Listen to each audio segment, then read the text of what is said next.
اب اگلے مقرر سے کو دعوت خطاب دینے سے پہلے میں اپنے مہمان خصوصی جناب حافظ حسین احمد صاحب کی خدمت میں چند باتیں رکھنا چاہتا ہوں اس خیال سے کہ ان کے جوابات آپ کی اور میرے لیے مفید ثابت ہوں گی۔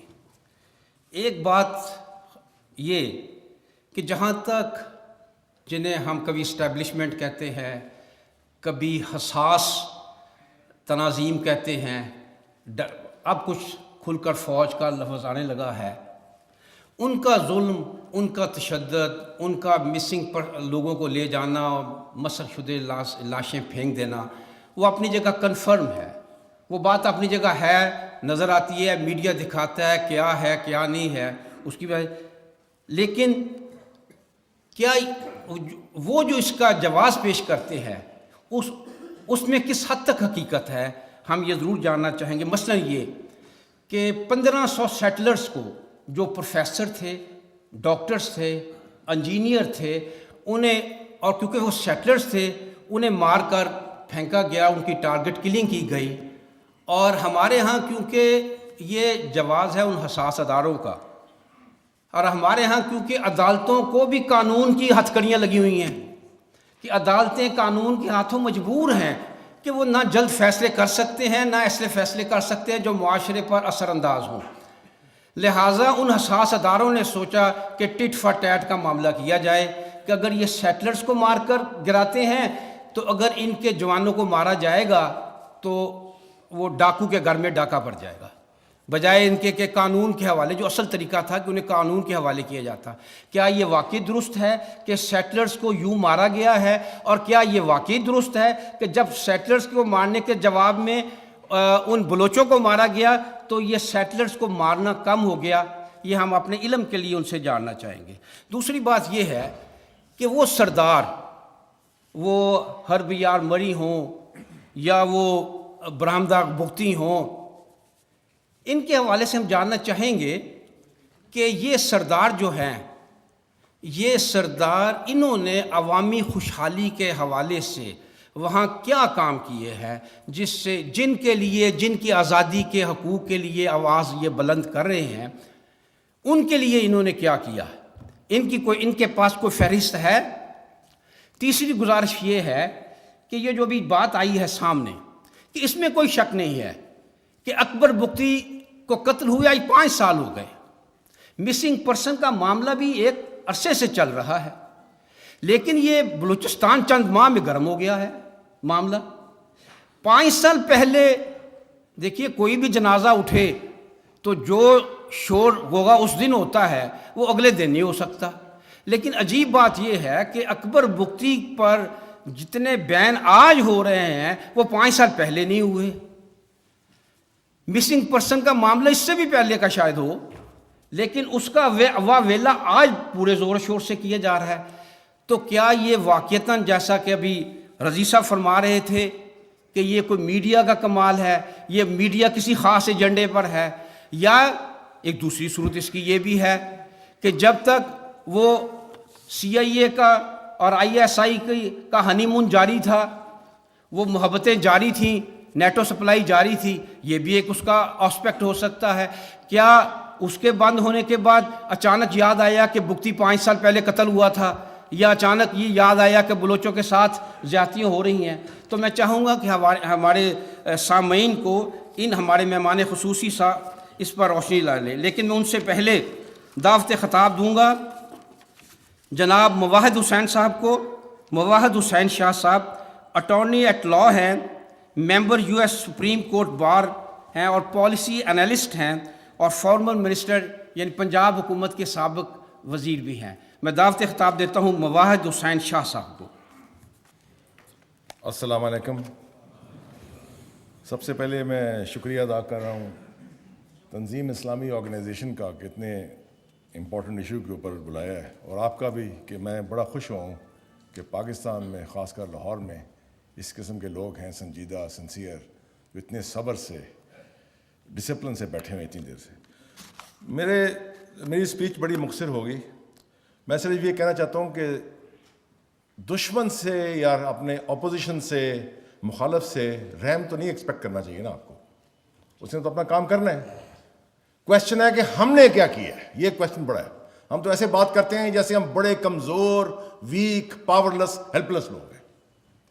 اور یہ انفارچونیٹلی بات ہے, ایک طرف کہتے ہیں کہ 1.5 بلین ہے, اتنے ہمارے ریسورسز ہیں, لیکن ذہن ہمارے اتنے جکڑے ہوئے ہیں خوف سے کہ ہم فیل کرتے ہیں ہم کچھ نہیں ہیں. تو یہ میں سمجھتا ہوں سب سے بڑا ہمارے اندر ایک بہت بڑا ایک پرابلم ہے. یہ ایک 3rd کلاس کانگریس مین تھا, میں نے اس کا نام ہی کبھی سنا نہیں تھا, ڈین روخا باکر, جس نے ہیئرنگ کی ہے. اس کی ویلیو ہی کوئی نہیں ہے, لیکن ایک گھٹیا آدمی نے نیچ ماری ہے وہاں واشنگٹن میں, یہاں لوگوں کو زکام ہو گیا. اس کا حل بڑا سمپل تھا, بجائے روتے کہ جی مداخلت ہو رہی ہے, انوانٹیڈ انٹرفیئرنس ہو رہی ہے. اس کا سمپل علاج تھا کہ ہماری ایمبیسڈر یا اتنے 40 مسلم ایمبیسیز ہیں وہاں واشنگٹن میں, پتہ نہیں کیا کر رہے ہیں, مجھے ابھی تک سمجھ نہیں آئی.